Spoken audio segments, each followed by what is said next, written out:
ایک مرتبہ سیدی غوث اعظم رضی اللہ تعالیٰ عنہ اہل بغداد کی نظر سے غائب ہو گئے. لوگوں نے معلوم کیا کہ کہاں گئے. دجلہ کی طرف پتہ چلا تشریف لے گئے ہیں.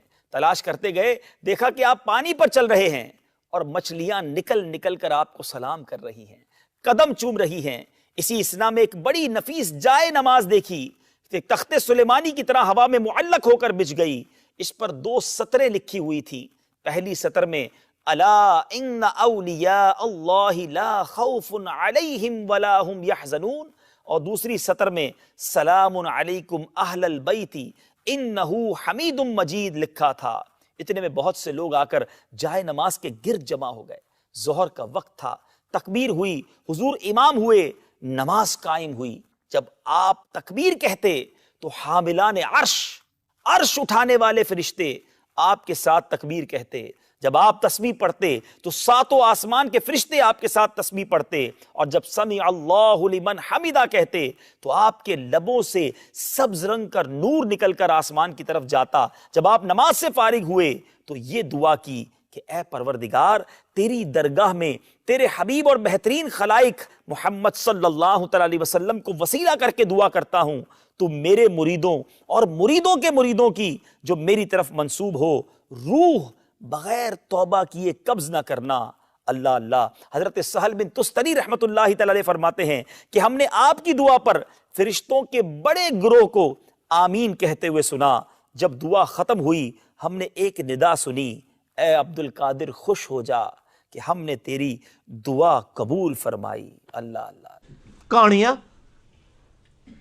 اتنی بڑی کہانی ہے. اور میرے بھائیوں، میں نے آپ لوگوں کو کئی بار بتایا کہ حضرت معاویہ رضی اللہ تعالیٰ عنہ جب حضرت عمر کے دور میں گورنر بنے تو رومن امپائر کے ساتھ جنگیں جاری رہتی تھیں. تو وہ سمندروں میں ان کی بہت بڑی یعنی آرمی موجود تھی، بڑے بڑے بحری جہاز تھے. تو حضرت معاویہ نے حضرت عمر کو خط لکھا کہ آپ مجھے اجازت دیں میں بھی ایک بحری بیڑا تیار کروں ان عیسائیوں کے ساتھ مقابلے کے لیے، ہمارے پاس بھی ریزروڈ اپنی نیوی ہونی چاہیے. اچھا. تو حضرت عمر فاروق رضی اللہ تعالیٰ نے اپنے یعنی سینئر صحابہ کو بلا کے مشورہ کیا کہ اس طرح یعنی جو شام کی طرف ہمیں یعنی بحری بیڑے کی ریکوائرمنٹ ہے. تو اس میں پھر مشورے میں چیز سامنے آئی کہ یہ اس وقت ظاہر لائف بورڈز اور جیکٹس تو نہیں ہوتی تھی. تو حضرت عمر کو یہ بتایا گیا کہ یہ ذہن میں رکھیے گا جب یہ بحری جہاز ڈوبتا ہے نا تو بندہ بچتا کوئی نہیں ہے. ظاہر اٹلانٹک کے اندر اگر آپ گر گئے ہیں تو وہ تو فریزنگ پوائنٹ ہے اس کا آلموسٹ پانی کا. آپ کو تیراکی بھی آتی ہو تو آپ زندہ نہیں رہ سکتے.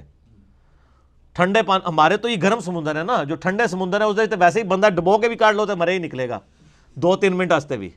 وہ سردی اتنی ہے، ہر چیز ظاہر دل بھی فریز ہو جاتا ہے. تو حضرت عمر نے کہا بھئی میں تمہیں اجازت، میں یعنی اپنے ساتھیوں کی لائف سٹیک پہ لگا کے، رسک پہ لگا کے میں بیڑی بیڑا بنانے کی اجازت نہیں دوں گا. یعنی صحابہ کرام کے تو کہیں دماغ میں نہیں سن کہ بابے سمندر تو ٹور بھی لیندے نے. میں تو انہوں ہی دسنا چاہ رہے ہیں کہ کتنی بڑی کہانی ہے. پھر حضرت عثمان کے دور میں دوبارہ سے ریکویسٹ کی گئی تو حضرت عثمان نے پھر ان کو اجازت دی اس حوالے سے کہ بحری بیڑا، پہلا بحری بیڑا پھر حضرت عثمان غنی رضی اللہ عنہ کے دور میں تیار ہوا ہے. اس کی میں نے انجینئرنگ کی ہے کہ صحابہ کرام علیہم رضوان ان کو تو یہ وہم بھی نہیں تھا کہ سمندر کے اوپر چلا جا سکتا ہے. سمندر کے اوپر آپ مسلح ڈال سکتے ہیں، سمندر کے اوپر گھوڑے چل سکتے ہیں. وہ کہتے ہیں بندے کے مروان لگے ہو، وہ کہتے ہیں بسم اللہ پڑھی تے پانی اتنے ٹرنا شروع کرتا. سر پانی چھڑ دو، میں تو ایتھے ایک نالے تو کوئی ٹور کے تھوڑا کو بزرگ دسے بسم اللہ پڑھ کے. بلکہ کئی بزرگوں کو تو تیراکی نہیں آتی ہوگی، ان کو تو آپ 8 فٹ پانی میں بھی ڈال دیں تو یہ زندہ نہیں باہر نکل سکتے.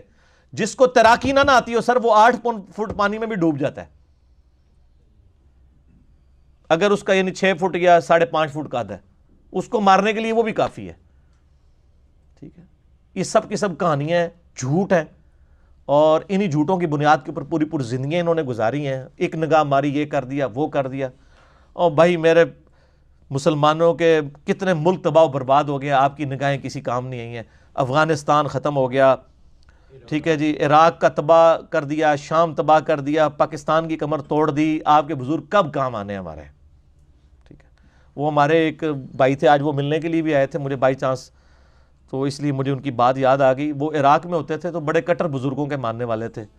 جب وہ عراق والی جب کویت والا معاملہ ہوا، امریکہ کی وار شروع ہوئی، تو وہاں تو بڑے بڑے بزرگوں کے مزار بھی آپ کو پتہ ہے وہ بمباری میں ਸ਼ਹੀਦ ਤਾਂ ਨਹੀਂ ਕਹਾਂਗੇ ਅਸੀਂ, ਸ਼ਹੀਦ ਤੇ ਹੁੰਦੀ ਹੈ ਕੋਈ ਸ਼ੈ ਹਲਾਲ ਹੋਵੇ, ਜਿਹੜੀ ਹਰਾਮ ਸ਼ੈ ਉਹ ਤਾਂ نہیں شہید ہوتی.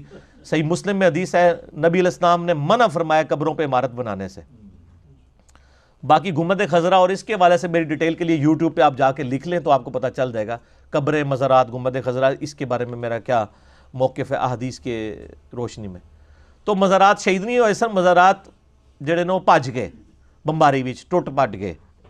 اچھا وہ کہتا ہے میں ادھر سوچنے لگا کہ ہم پاکستان میں ان بزرگوں کو پکار رہے ہوتے ہیں اور یہ بزرگ اپنے مزار نہیں بچا پا رہے, اسی انی دور انہاں نو پکار رہے ہونے ہیں, انہاں دے کول سارے بم پہ, نہ بندے بچے نہ مزار بچے. تو اس چیز نے اللہ نے ان کو ہدایت دے دی. ٹھیک ہے, یہ میرے بھائی اللہ تبارک و تعالیٰ کے معاملات ہیں. اللہ تعالیٰ نے دنیا کو بقدر ایفرٹ جوڑا ہوا ہے. یہاں پہ جو بندہ کوشش کرے گا اسی کے ساتھ معاملات جس طریقے سے ہوں گے, آپ نے فزیکل فنامنا کو ساتھ لے کے چلنا ہے.